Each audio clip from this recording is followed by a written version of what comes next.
primeiro, não existe quantidade segura de álcool. Gente, vinho tem álcool. E álcool você tem que tratar com respeito. Então eu sou contra vinhos que tenham técnicas naturais, ou pelo contrário. Eu sou contra vinho ruim. E pior ainda, eu sou contra vinho com defeito. Aí não dá. O vinho no nariz é puro vinagre, você vai tomar não aqui, dá. não vai. É fedido, tem bretanomice, tem um monte de defeito. Não, tô fora.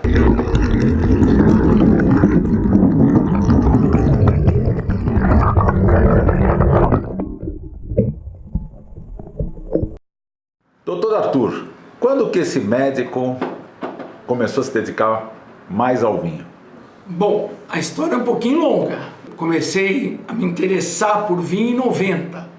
Quando chegaram no Brasil, os primeiros vinhos importados que a gente teve acesso com mais facilidade.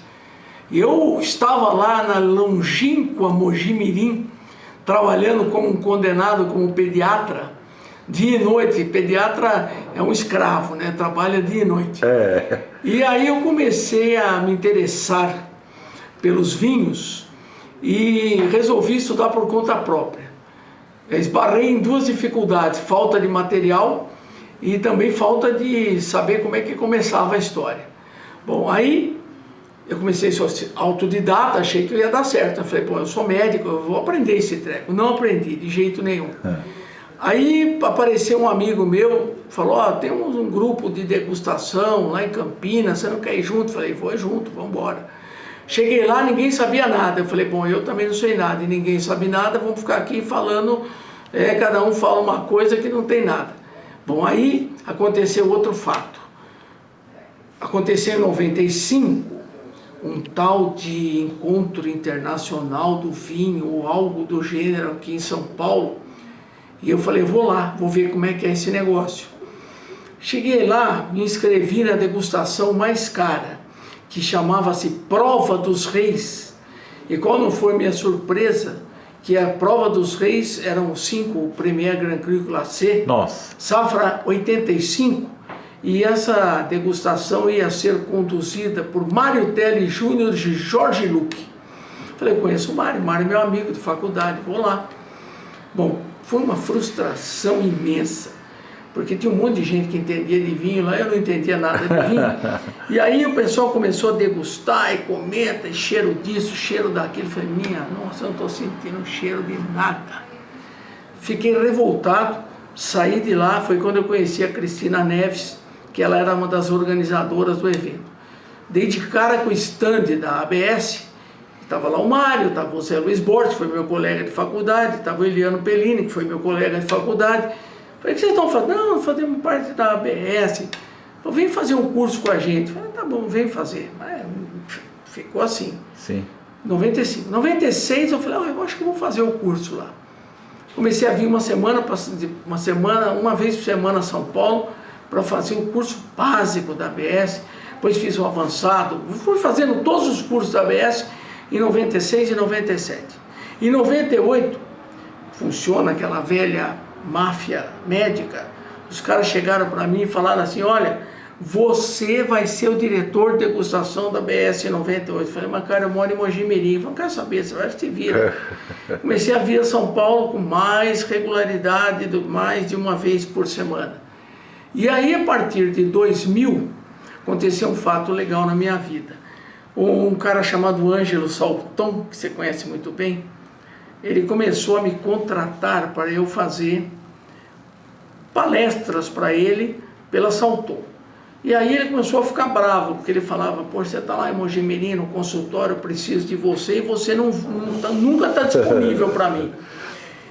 Quer saber de uma coisa? Eu vou fazer assim, eu vou te contratar numa seguinte base, quando eu te chamar você tem que vir, e eu pago lá o prejuízo das consultas para você. E eu comecei a vir mais vezes para São Paulo. Quando chegou em 2007 nós estávamos ainda lá na Faria Lima, aí nasceu esse curso de profissionais, onde nós queríamos dar aula no período da tarde. Aí eu falei, aí não tem jeito, vou ter que largar o consultório. Em 2008 eu deslarguei o consultório. Mas já estava apaixonado pelo vinho, né? Apaixonado e trabalhando com vinho. Sim. Já tinha algumas consultorias nesse período, né? começou a aparecer já a Casa Flora, que eu sou consultor até hoje. Teve um período aí na minha vida que eu tive 8 consultorias. Nossa. Viajava toda semana, ou ia para Recife, que eu era consultor lá da Perini, ou eu ia para Santa Catarina, que eu era consultor do Angeloni. E aí eu tive que largar o consultório de jeito, né? Fechei o consultório em 2008 e hoje eu me dedico full time ao vinho, porque a ABS hoje cresceu muito. A ABS cresceu muito nesses últimos anos, né? Hoje para começar do zero como você é muito mais fácil, né? É mais fácil, né? Porque tem muita oferta de curso, né? Tem muito...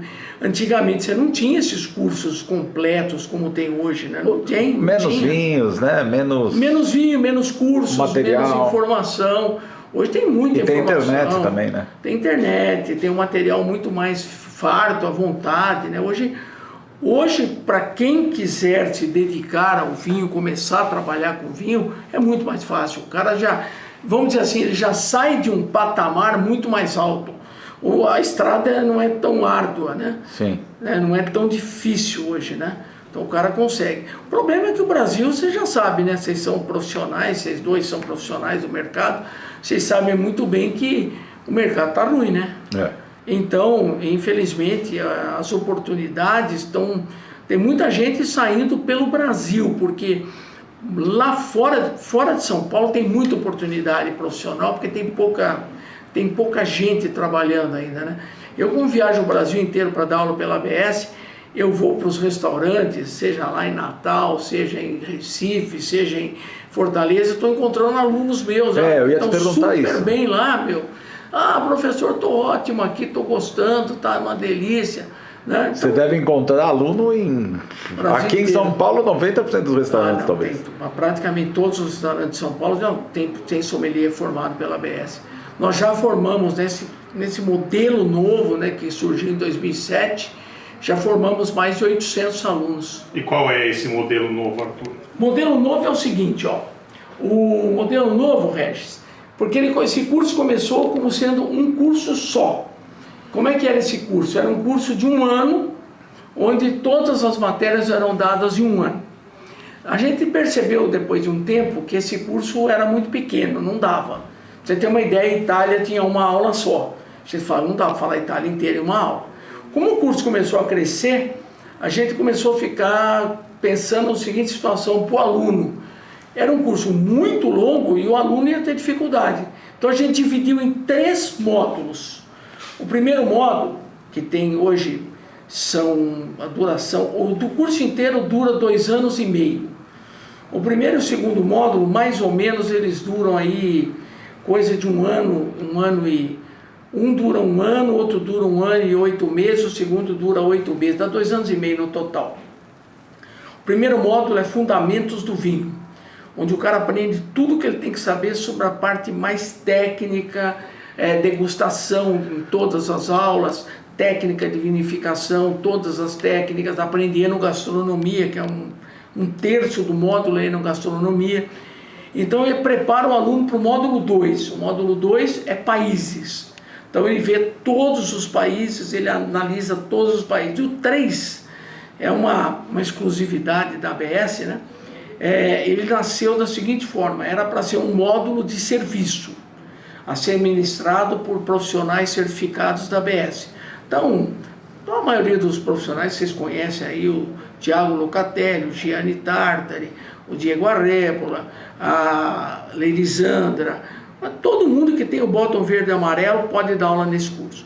Só que aí, como a ASI, que é a Associação de la Sommellerie Internationale de Paris, no concurso mundial, passou a exigir matérias como chá, chocolate, destilados, aperitivos, mas por que não dar isso para os alunos?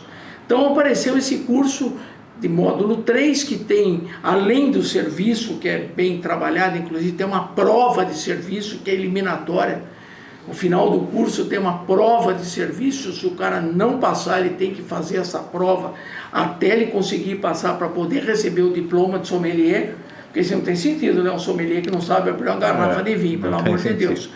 Então, o que aconteceu foi que a gente colocou no curso tudo isso: saquê, chá, chocolate, água, queijo, destilados, uísque, cachaça, aperitivos com derivados, e fomos pregando os melhores profissionais do assunto e trazendo para dar aula aqui. Se eu somar todos, hoje a ABS tem 39 professores. E aqui dentro acabou surgindo um outro curso, que é o curso de bartender, que surgiu aqui dentro e hoje é um sucesso o curso de bartender. A gente tem muitos professores, todos esses caras top de bartender de São Paulo dão aula aqui. É um curso também em módulos, módulo 1, módulo 2, módulo 3. E por que a gente fez em módulo? Porque dá chance para o cara para ele dar uma respirada. Ele pode fazer o módulo 1, aí ele pode dar um tempo, faz o 2, dá um tempo, faz o 3. Quando ele tiver os 3, ele está formado. O Diego, que nós entrevistamos há um tempinho aí no Entre Câmeras, ele deu uma sugestão de incluir um módulo aí de um estágio efetivo e tal, e complementar. Vocês já estudaram isso? Já, inclusive, a gente tem alguns, a gente já conseguiu alguma coisa e agora a gente está planejando, o Mário que está cuidando, o Mário Telli que está cuidando disso, ele está incorporando restaurantes como os nossos parceiros, exatamente para propiciar esse estágio para os alunos que terminam o terceiro módulo. E a gente já tem alguns restaurantes que estão participando dessa história, e a ideia nossa é que tenhamos aí o maior número possível de restaurantes para receber um aluno nosso, para ele ficar ali fazendo um período, para ele ver como funciona na prática, porque o trabalho do sommelier não se resume a abrir garrafa e servir. Ele tem que controlar o estoque, ele tem toda a negociação com a importadora, ele tem que controlar toda a parte do vinho no restaurante. Então é um negócio muito mais, vamos dizer, abrangente do que simplesmente abrir uma garrafa de vinho, né? Então a gente tem pensado muito nisso na formação. Infelizmente, você sabe que o problema no Brasil é que o nosso mercado, ele é um mercado muito complicado, né? A gente sofre demais com os impostos, vocês devem ter abordado escondiduja com um monte de gente. É extorsivo, não dá para continuar assim. Alguém vai ter que fazer alguma coisa, né? E fazer com que as pessoas... E acaba encarecendo tudo, encarece o curso, porque você tem que servir vinho, você tem que ter vinho de qualidade, você tem que ter das regiões, você tem os países, você tem que ter o vinho dos países. A gente sofre para esse módulo 2, que é o módulo de países. Sim. E a gente sofre de duas maneiras. Uma no preço e a outra na carência. Você não acha vinho, é dificílimo. Às vezes um país tem uma região mais complicado, você não acha. Não acha, é difícil. Então, eu acho que nós temos... Eu acho que é onde... Eu já conversei com o Diego sobre isso. Nosso calcanhar de Aquiles lá com relação aos concorrentes do campeonato mundial, é que lá os caras têm patrocínio, né? O cara pode ficar 5 anos sem trabalhar, viajando o mundo inteiro, outra realidade. Estudando na região de origem, conhecendo os lugares. Teve uma prova esse ano lá no concurso mundial, os caras começaram a soltar fotografias de pessoas do vinho. Quer dizer, gente que você nunca viu na vida, e os caras matavam todas, fulano, porque eles conhecem, conversam, é difícil. O Brasil é um país difícil, né? E nesse sentido de achar, o Arthur, desde que você começou aí no vinho para cá, você acha que o Brasil evoluiu em termos de vinho? Eu acho que não. Você está perguntando evoluiu geral, né? Não em termos de vinho brasileiro. Não. Geral. Não estou falando de nacionalidade, nada. Eu estou falando do Brasil como um todo, o país. Eu acho que infelizmente... Na cultura do vinho. Acho que talvez a gente tenha evoluído um pouquinho na cultura do vinho, isso sim. Mas eu acho que o Brasil, eu acho que o Brasil cresce mais rápido do que a cultura do vinho cresce. E a gente parou aí nessa faixa aí. A hora que se analisa os números frios, né? Você vê lá que nós estamos parados em 2 litros per capita. 2 litros quando inclui o vinho de mesa, eu ia falar, não vinífera. 80%, né, amigo, do vinho de mesa, né, do não vinífera. É muito pouco. Então, quando você olha o número... O fino dá 0,5, 0,7. 0,7. E aí, quando você vê o tamanho do país, o curioso é que tem um trabalho aí que mostra que a hora que você pega só o sul do Brasil, de São Paulo para baixo, dá 20 litros per capita. Ah, é? E a maioria é vinho fino. A maioria é vinho de uva vinífera. Então isso é um dado alentador. Mas olha o tamanho do país. Sim. É outra coisa, nós temos um problema de clima, é muito quente, né? O vinho é caro, eu acho que isso limita muito, né? O preço do vinho limita muito. Eu sou consultor de supermercado, a gente trabalha às vezes com vinhos mais baratos. Cara, é muito limitante. Você põe um vinho a R$40, não vende mais, meu. É difícil. Você tem que botar o vinho abaixo de 25 para vender. Se você comparar com outros produtos do supermercado, o que custa R$40? É difícil. O cara compra um monte de carne com R$40. Um monte de coisa. O cara produtos o resto das coisas são baratas comparadas ao vinho, né? A própria cerveja é barata, a cachaça é barata se comparada ao vinho, né? Então eu acho que a gente tem esse problema. Eu acho que o maior problema, Regis, é o tamanho nosso. Sabe, o Brasil, na verdade, são muitos países dentro de um só. Tem diferenças culturais importantes, tem diferença de escolaridade importante. Aqui a gente percebe, a gente tem dois públicos muito diferentes, né? E aqui dentro você já tem que mudar o jeito de dar aula. Então, por exemplo, à tarde nós temos um público que tem geralmente são pessoas que já trabalham em restaurantes e são pessoas que tem uma preparação escolar muito menor que meu público da noite. Meu público da noite, 99% não vai trabalhar com vinho, tá? Isso que eu ia perguntar. É o enófilo. O enófilo é um enófilo sofisticado que vai estudar 2 anos e meio profundamente, faz as provas, tiram 10 nas provas, é médico, é engenheiro, é advogado. Eventualmente ali pinga um cara que quer abrir uma loja, que quer ter um comércio, que quer fazer uma coisa, quer trabalhar de alguma maneira com vinho. Muitos querem ser, o que a gente faz é dar aula de vinho, tem vários já fazendo isso, né? Você quer ver um filãozinho que apareceu aí, que meus alunos me contam, né? Que eu vou trocando informações com eles.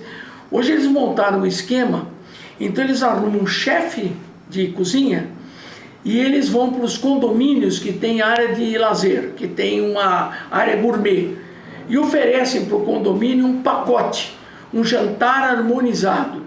Então eles vão lá, levam o sommelier, eles levam os Falam dos vinhos, monta tudo o esqueminha e serve lá para o pessoal do condomínio. Sim. E com isso eles começaram pequenininhos, tem uns 3 ou 4 aí, que já tem clientes fixos que eles conseguem fazer 4 ou 5 vezes por mês no mesmo condomínio e em vários condomínios. Eu acho que o interesse é sempre grande, mas é o que eu falo, o desnível é muito grande. Claro que quando os meninos terminam, o pessoal da tarde, eles recebem uma massa de informação, não só de vinho, né? Que a gente acaba aqui falando de história, falando de cultura, acaba falando muito de gastronomia, que é um assunto que eles não têm conhecimento, infelizmente. Então a gente tem focado nas aulas, fala de uma região, a gente aborda a história daquela região, a gastronomia daquela... Por isso que o curso ficou grande. É que tem um limite que você não consegue chegar, né? Porque a formação às vezes dele é tão baixa que ele fala o português muito errado. Você às vezes vê nos restaurantes, o sommelier, ele tem o conhecimento do vinho, tudo, mas ele fala tudo errado. Fala errado. É um pouco chato, né? A gente montou aqui para eles, inclusive, e a gente teve que dar uma parada porque ficava caro. A gente chegou a montar um curso de línguas aqui dentro. Sim. Tivemos um pessoal aqui que aprendeu voltado para o vinho. Como é que fala certinho o nome da língua, o nome do vinho, porque faz diferença isso. Você pega um cliente exigente e o cara fala o nome de um vinho da Borgonha, o nome da Appellation, tudo errado. A gente foca muito nisso aqui, né? A gente costuma escrever para eles a pronúncia fonética, como é que eles têm que falar certinho, né? Ensinando como é que é a palavra certinha que eles têm que falar, o nome da uva, o nome da região, o nome do vinho. Mas é duro, o cara tem que falar uma vez, falar 2, falar 3. E são vinhos que eles raramente entram em contato. Sim, né? Até nos restaurantes. Hoje o mercado brasileiro, vocês sabem, está focado em o quê? Chile, Argentina, Uruguai, Brasil. E vinho até R$100. Brasil, e para esses 4 países. Sim. Hoje, talvez tenha um pouco... Portugal cresceu muito até pela afinidade do país, né, com a língua. E também pelo fato deles estarem muito presentes aqui, fazendo eventos para os sommeliers. Acho que esse é um caminho que Claro. Mas infelizmente, que você quer ver o negócio? Eu fui lá para a Austrália, fui fazer um seminário lá em Adelaide, a convite do governo da Austrália, através do consulado aqui no Brasil. A Austrália praticamente desistiu do Brasil, né? né? Eles estão focados hoje na China. E tem vinhos excelentes, né? Todas as palestras lá tinham tradução simultânea em mandarim, e todos os filmes que passaram em inglês estavam legendados em mandarim. Que coisa. Então você vê, é um país muito grande que estava acordando para o vinho agora e começa a absorver aquilo que era o mercado nosso, né? Sim. Mas também a população chinesa na Austrália é grande, né? A população chinesa acho que é grande em tudo quanto é canto, né? Nos Estados Unidos, na Califórnia, né? Em Los Angeles, né? E é uma população, ele é grande no mundo inteiro, né? Mas voltando para o foco aqui no Brasil, pode falar. Deixando de lado a questão econômica, Sim.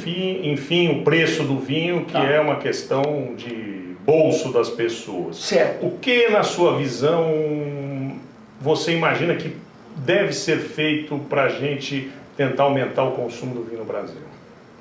Bom, tirando o preço, né, que é o fator mais limitante.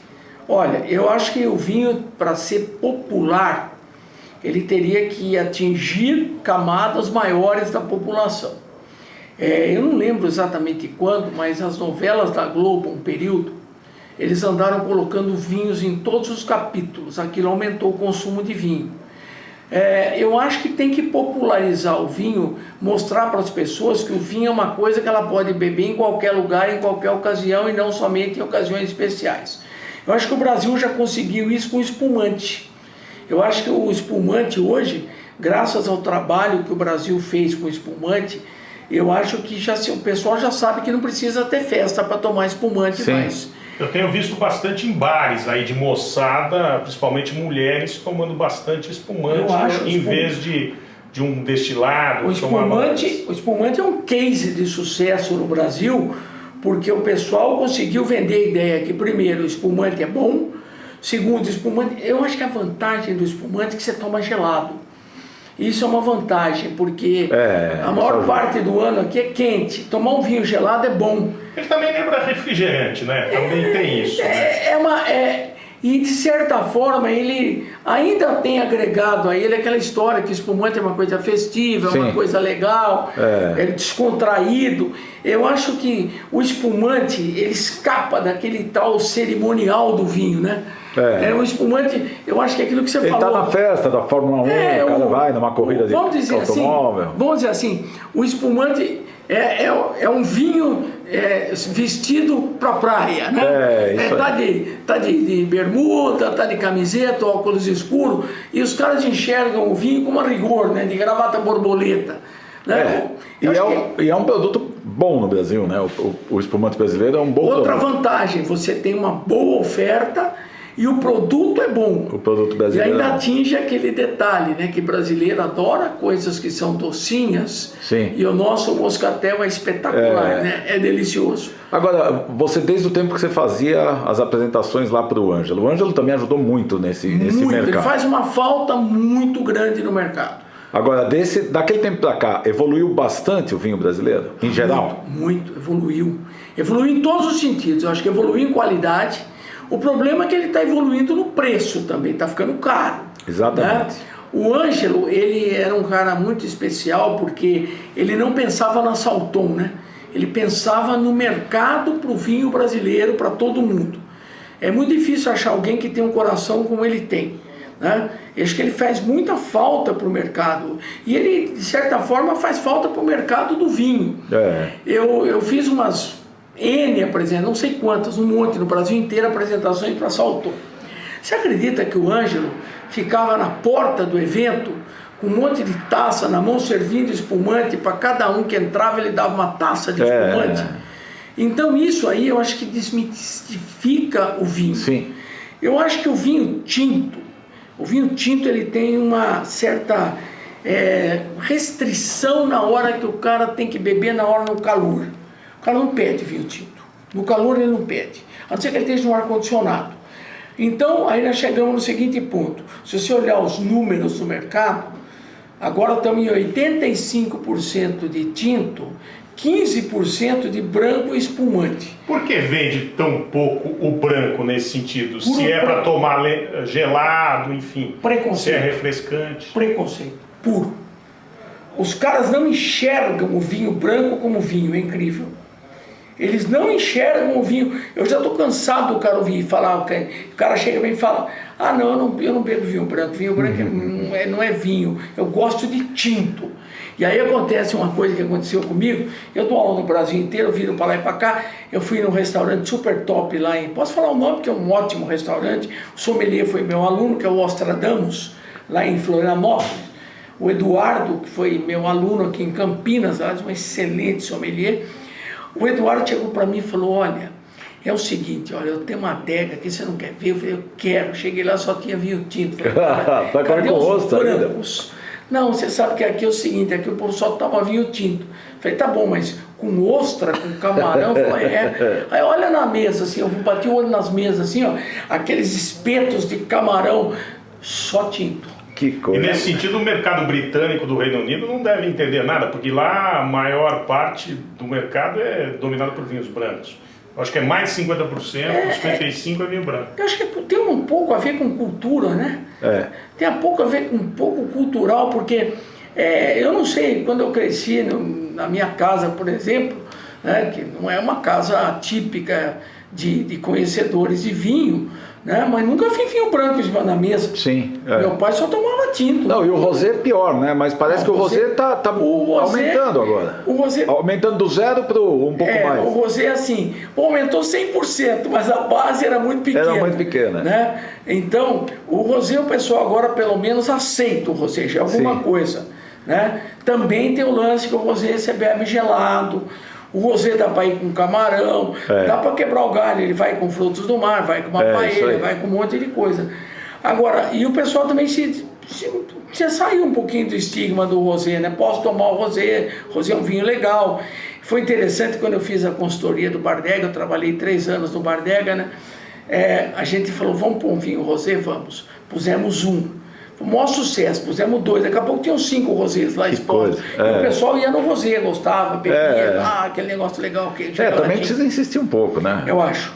E você acha que as pessoas chegam às vezes com medo aqui, nas primeiras aulas, quem está entrando, porque o cara que é do restaurante... Normalmente não. Mas porque tem muita gente que tem medo do vinho, né? O cara fala, eu gosto, mas não entendo. Quantas vezes já escutou isso? Muitas vezes. Aí aqui a gente faz um negócio legal, que na primeira aula, todo mundo tem que se apresentar e, de certa forma, dizer o que ele espera. Tem muita gente que fala, olha, eu não entendo nada, vim aqui porque eu preciso entender de vinho, porque... Você quer ver as situações? Primeiro, pessoal do mercado financeiro. Tem muita gente aqui, o cara fala, eu preciso sair com um cliente, preciso sair com um cliente para almoçar, eu preciso saber de vinho. Eu tenho muitos executivos aqui do mercado corporativo, de modo geral. A gente tem muita gente aqui que fala, puxa vida, eu queria muito entender de vinho, eu queria viajar, eu queria entender de vinho. Agora, chegou um cara aqui ontem, foi até divertido, né? Foi a primeira aula, anteontem. O cara falou assim para mim, foi a primeira vez, ó. Ele falou assim, eu estou aqui porque eu não gosto de vinho. Puta. A classe caiu. Ele falou, eu não gosto de vinho. Eu vim aqui para ver se eu consigo gostar de vinhos. Eu nunca tinha visto isso. Falei, olha, você é um cara sui generis. E por que tem tanto médico? Pois é, médico gosta de vinho, né? Mas você sabe que agora médico, a gente, no começo aqui, praticamente só 80% era médico. Nessa última turma que começou à noite, os médicos estão em minoria. Advogados e engenheiros. Também. E uma coisa interessante é assim, ó.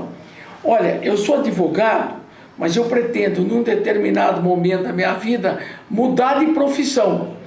O outro falou a mesma coisa, sou engenheiro civil, já estou meio no fim da carreira, e agora eu quero ter uma nova profissão. E vem pro vinho. Né? E vem pro vinho, né? E é interessante que eu dou muita aula para médico, né? Porque eu tenho vários laboratórios que me chamam para eu falar em congressos médicos. E sempre tem aquela história durante o congresso, sempre eu abro para as perguntas. A primeira pergunta vem para mim assim, como é que você conseguiu deixar de ser médico e mudou para... Como é que você fez essa transição de carreira? Sim. Eu falo, quando eu conto, ela foi meio acidental, e foi mesmo, não foi uma coisa pensada, porque eu estava muito bem na minha profissão, eu não estava descontente em momento nenhum com a minha profissão. Foi uma migração quase que, vamos dizer assim, natural, né? eu acabei optando por uma coisa que eu já estava com mais de 50 anos, falei, bom, eu acho que vou ter que inventar um negócio novo. Mas eu gosto de medicina, se tiver que um dia voltar para a medicina, eu volto tranquilamente, sem nenhum problema. Continuo estudando medicina para não perder. E o vinho faz bem para a saúde? Hã? E o vinho faz bem para a saúde? Pois é, esse é um dos assuntos mais interessantes do momento e mais controversos. Os Estados Unidos passam a vender muito mais vinho depois que o paradoxo francês. Eu vou respirar fundo porque essa conversa é muito interessante. Veja, nós passamos por vários momentos nessa história. Essa história é fascinante. Bom, começamos lá atrás com o paradoxo francês. Que era aquela história da famosa curva em J, que dizia que se você não bebe vinho, você tem um determinado risco cardíaco. À medida que você... essa curva vai para baixo, à medida que você começa a beber um pouco de... Detalhe, não é vinho, tá? É álcool. Não é o vinho que faz bem, é o álcool. O fator protetor é o álcool. Ah, é o álcool? É o álcool. Tanto que a curva em J fala em álcool, não fala em vinho, tá? A hora que você faz a curva aqui, ó, quando a partir de um certo ponto o seu risco volta para o mesmo inicial e depois passa a subir de uma forma muito rápida. Então, o que se falou no momento? Que o consumo moderado de vinhos, de álcool, entre aspas, e no fim acabou virando para o vinho. Porque o vinho também tem menos álcool. Por causa do teor de álcool. E esse teor, que é aquilo que se estabeleceu no passado, eu vou falar no passado que mudou, que era seguro, que seria para homens uma taça de vinho no almoço e no jantar, e para mulheres uma taça no dia. Então esse foi o consenso inicial lá embaixo, lá daqui há uns 10 anos, que era, falando em termos de porcentagem, mais ou menos 30 gramas de álcool por dia. Isso foi feito então uma verdadeira revolução. Se falou que o vinho fazia bem para tudo, né? Reduzia o índice de câncer, era bom até para o diabetes, o resveratrol, era bom para hipertensão, uma verdadeira panaceia universal. Bom, aí começaram a vir os trabalhos. Que medicina é assim, você vive em função dos trabalhos. Sim, se não provar não adianta falar. Só que aí começaram a aparecer os problemas dos trabalhos antigos. Porque medicina é interessante porque para a gente não interessa o resultado. Interessa a metodologia e saber qual foi a amostra que se usou, né? Porque dependendo da amostra que usar, reduz o resultado. Que tipo de população você trabalhou? Ah, tá. Então tinha um trabalho que mostrava assim, quem bebe vinho é mais inteligente. Aí foram ver, a amostra era uma pequena comunidade na Noruega. Claro, todo mundo formado. Todo mundo tinha nível intelectual altíssimo, todo mundo universitário, curso superior, uma dieta super equilibrada, bom, aí não vale. Né? E o fato é que os trabalhos novos que estão saindo agora começaram a mostrar que aquela ideia de que o vinho faz bem para a saúde era complicada, não é bem assim. Tanto que, não sei se vocês viram, questão de 2 meses atrás, a recomendação da Autoridade de Saúde da França. Vocês leram ou não? Não. É assustador.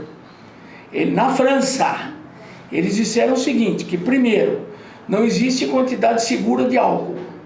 Não existe. Segundo, que o recomendável para não correr nenhum risco são 3 porções de vinho por semana. 3. Para não correr risco. Para não correr risco.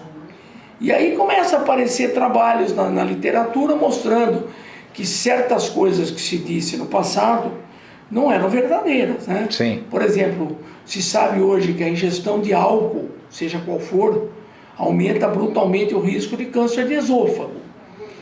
Câncer de boca. Então isso tudo começa a somar. Então eu sou médico, né? E médico é um inferno. Eu sempre tive alguma restrição a falar essas coisas sem exatamente ter uma prova cabal, porque você tem que ter responsabilidade. Sempre eu falava isso, eu falava assim, gente, vinho tem álcool. E álcool você tem que tratar com respeito. Sim. Eu trabalhei como voluntário lá em Mojimirim durante alguns anos em Alcoólicos Anônimos.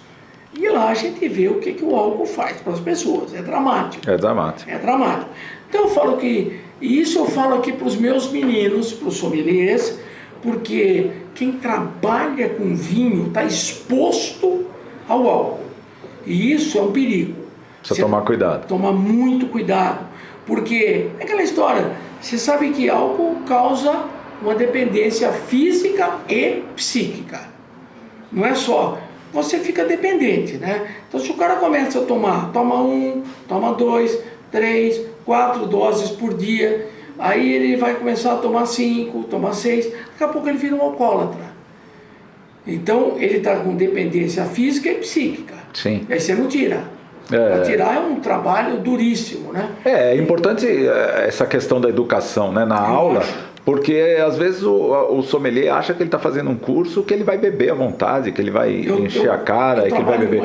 Aqui tem vários médicos que dão aula, né? Eu, o Mário Teles, o Borges, o Eliano, o Pigatti, nós sempre reforçamos cuidado com o álcool. Sim. Agora, esse negócio de quem às vezes tem gente, eu tô tomando antibiótico, não posso, mas não tá na bula lá, bobagem. É assim, a história é a seguinte, na verdade o álcool aumenta a diurese, né? Você faz mais xixi, né?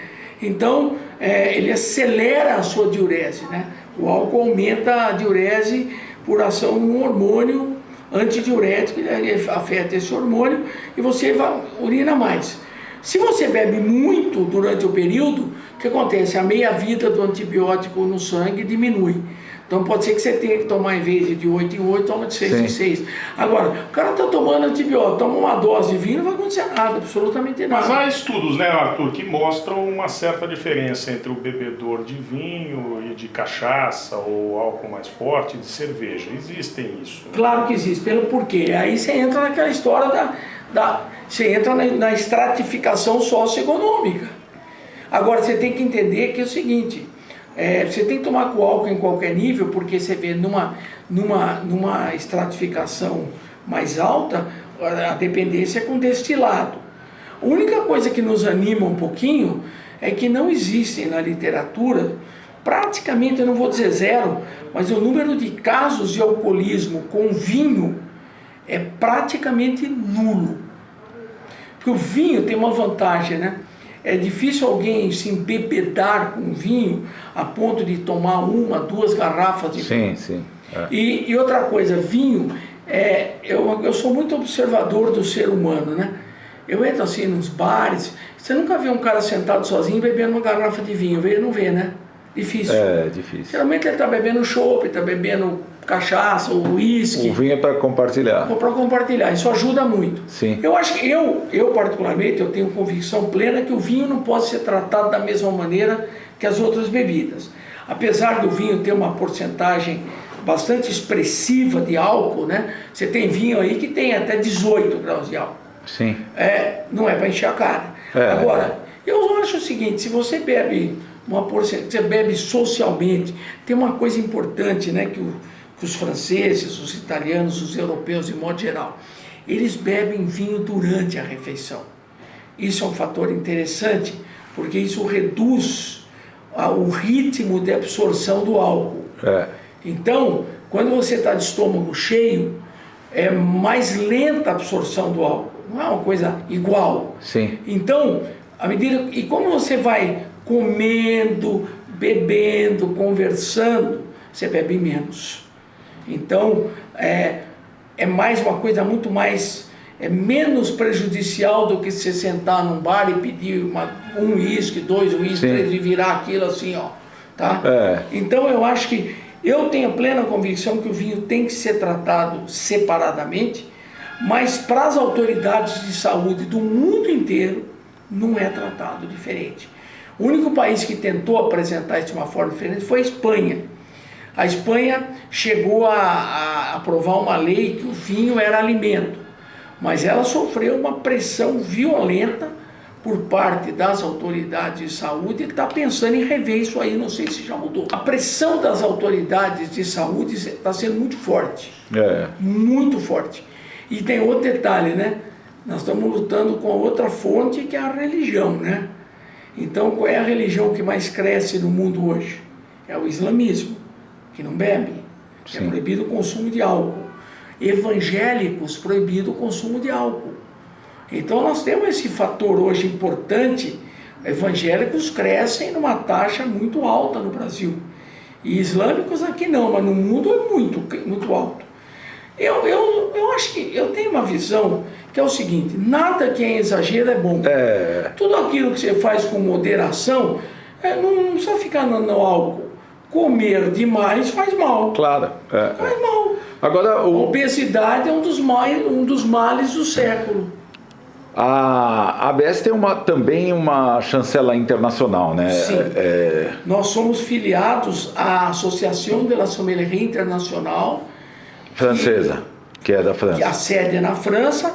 Hoje agrega perto de 68 a 70 países, eu não sei exatamente o número, que todo ano aumenta, certamente é mais de 65, e é quem escolhe o candidato ao campeonato mundial. E esses cursos mais curtos, assim, que chegam às vezes de outros países, eles formam um sommelier?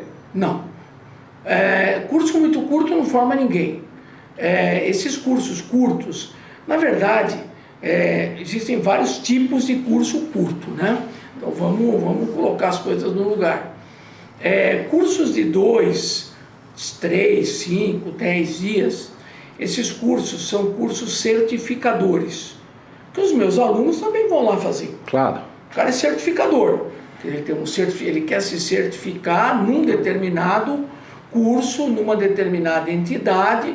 Então hoje você tem aí, no Brasil, você tem o Court of Master Sommelier, que é americano, você tem o W7, que é inglês, né? São 2 certificações internacionais que estão no Brasil. Sim. Agora, é um modelo de curso diferente do nosso, que inclusive, não sei se você sabe uma curiosidade, a W7 começou no Brasil dentro da ABS. O primeiro curso de W7 dado dentro do Brasil foi aqui na ABS. Com o Eugênio, né? Não foi com o Eugênio, não. Quem trouxe W7 para o Brasil foi o Ariel Pérez, lembra dele? Chileno. Conheço ele. O Ariel foi lá em Londres e o Ariel é um cara muito bom de conversa, muito bom de relacionamento.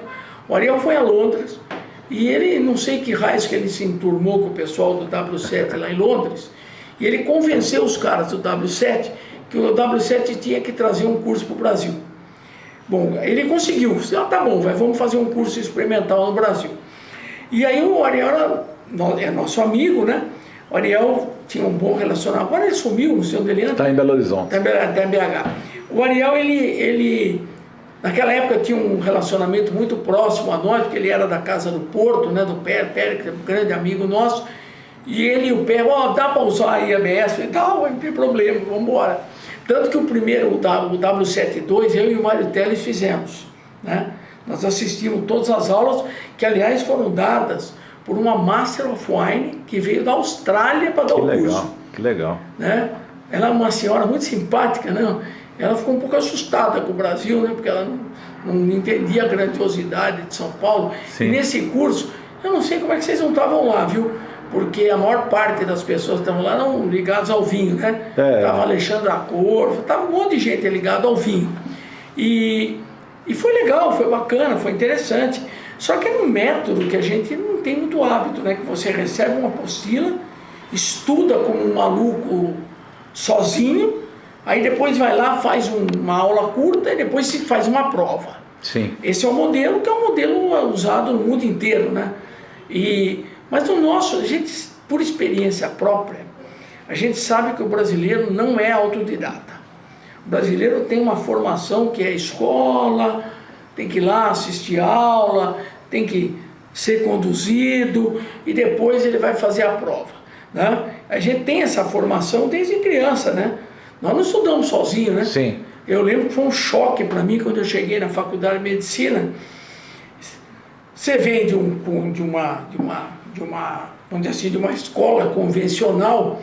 Eu me lembro que na primeira semana de aula, eu fiz USP aqui em São Paulo, o cara me deu um livro de 400 páginas sobre neuroanatomia, Falou, tá aqui, ó, você tem um mês para ler isso aqui, vim fazer a prova. Falei, como é que é? Não, o senhor vai estudar esse livro daqui um mês. E a aula? Falou, a aula são essas lâminas que estão na parede, o senhor se vira nos 30. E aí a gente que é médico aprende a estudar sozinho na marra. Sim. Né? Mas eu confesso, eu não consegui estudar vinho sozinho. Eu comecei a ler aquelas coisas, fica muito abstrato. É mais fácil você Apesar ter uma orientação. de eu ter um CD que me foi... veio num pacote, né, nos idos de 1980, eu comprei um kit multimídia para o meu computador, que era um monstro, que era um 286. Isso aí, 286. Que veio com leitor de CD 2 vezes. Falei, deve ser o máximo isso aqui. E veio lá um CD chamado Wine. Que esse CD é um CD muito legal, que eu tenho até hoje, que é um curso de vinhos feito pelo Oz Clarke. E o Oz Clarke ficava degustando o vinho, então ele dava o nome do vinho, tinha lá ia falando, falava sobre as regiões, falava e mostrava, bonito o CD bem produzido da Microsoft, né? Tinha todas as regiões, legal pra caramba. E eu estudava aquilo, estudava o texto, mas não vivenciava o vinho, né? Eu acho que você pegar um cara que nunca viu vinho na vida, jogar uma baita apostila, que eu já vi apostila enorme na mão do cara. E quando a Margaret, como é que ela chamava? Esqueci o nome dela, não é Margaret. Esqueci o nome dela. A Master of Wine que veio aqui. Ela trouxe em inglês essa apostila. E a aula que ela deu lá na ABS era em inglês, sem tradução simultânea e projetado com os slides em inglês. E ela falava inglês da Austrália, então aí você já vai entender. Já vai entender como é que foi. Foi um sufoco, completo. Mas Arthur, já que você é bom de caso e o nosso tempo está acabando, você podia terminar com algum caso aí? Você certamente já tomou muito vinho ruim e também muito vinho muito bom aí. Pensa num caso aí final para o nosso web espectador envolvendo isso daí. Bom, vinho ruim a gente toma muito na vida, né? Até porque eu trabalho como consultor e a maior parte dos vinhos que eu tomo são muito ruins, e o que me deixa muito preocupado, né? Porque a gente vai vendo esses... Poxa, vem vinho da Itália, vem vinho da Espanha, vem vinho da França, tudo muito ruim. E agora que as importadoras entraram num downgrade, a coisa é catastrófica, né? Então, assim, você prova 40 vinhos e não consegue salvar nenhum. Outro dia eu provei um monte de Bordeaux genéricos da safra 2015, que teoricamente é uma safra ótima. É uma safra ótima. Mas era uma porcariada imbebível. Imbebível. Que coisa. Né? E então a gente fica assustado, eu fico muito assustado. Acho que o downgrade, em vez de melhorar essa relação do vinho com o consumidor, vai piorar. Tem muito vinho ruim no mercado e o cara vai comprar o vinho ruim e não vai gostar. Então eu acho que vinho ruim a gente só bebe por obrigação, né? Não é por lazer. Agora, de caso bom, eu vou contar uma das passagens que mais me marcou na vida. Eu consegui com o nosso caríssimo Otávio Piva, né, da Expand. O Otávio me conseguiu uma visita ao Romanée Conti. E meu sonho na vida era visitar o Romanée Conti, né? Eu vou lá visitar o Romanée Conti, aquilo, eu só faltei pôr um smoking para ir visitar o Romanée Conti. Bom, aí cheguei lá no Romanée Conti, entrei lá no Romanée Conti, me atenderam maravilhosamente bem, veio lá o chefe de cave falar comigo, né? Falei, pô, esse cara vai me mostrar a mais linda vinícola que eu já vi na minha vida. E eu já estava assim, sabe quando você vai ansioso? Aí o cara vai lá e me mostra a vinícola mais simples que eu já vi na vida. Falei, gente, que coisa fascinante. Aí o cara falou, aqui a gente faz o vinho, eu olhei, era um tanque simplesinho de tudo. Falei, como é que vocês fazem o vinho aqui? A gente joga os cachos aqui dentro, e eu vou lá e bato, esmago os cachos com aquele pilão ali, pilão de madeira. Falei, e aí? Eu falei, aí nada, aí ele fermenta. Falei, como? Não, fermenta. Aí eu caí na besteira de perguntar, como é que o senhor controla a temperatura? Ele virou para mim e falou, para quê? É natural. Eu falei, ótimo. Aí, é legal, bacana, legal. Aí ele falou, o senhor gostaria de ver a nossa sala de barricas?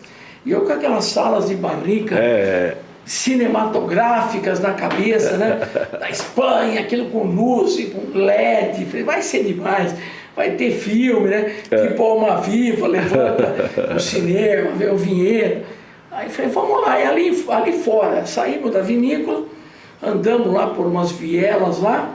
Aí tinha uma casa meio abandonada e um portão de ferro. Falei, puxa vida, é aqui, né? Falei, é aqui.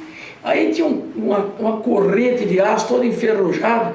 Isso faz uns 10 anos já, preciso voltar lá para ver se continua assim. E um cadeado daqueles velhos, com uma chave que parece a chave do céu, né? Aí ele abriu aquele cadeado, aí nós fomos entrando, falei, é ali? Ele falou, não, é aqui, né? Aí tinha um porão assim que parecia daqueles filmes de terror, que o cara tranca com uma pá assim para o cara não sair. Abriu aquilo lá, uma escada toda gasta de tijolo. Aí o cara acendeu a luz, um monte de barricas novinhas, maravilhosas, 2 lâmpadas penduradas no fio. Eu falei, não é possível. Aí o cara falou, aqui é nossa sala de barricas e tal, de 2º ano, que primeiro fica lá embaixo, já tinha me mostrado, a outra no chão de terra lá. Aí fui lá na outra lá, falei, que legal, bacana. Aí ele falou, o senhor quer provar as barricas? Eu falei, eu quero, sim, senhor. Aí ele foi mostrando de uma em uma, isso aqui é um latage, aqui tem aquelas maravilhas. Eu falei, gente, para fazer vinho bom não precisa tudo aquilo. Né? Aí saí dali maravilhado, vou visitar o do Jaque, igualzinho. Aí o Jeremy, desci com o Jeremy lá no porão dele, igualzinho, tudo chão de terra, aquele cheiro de terra úmida, aquela maravilha.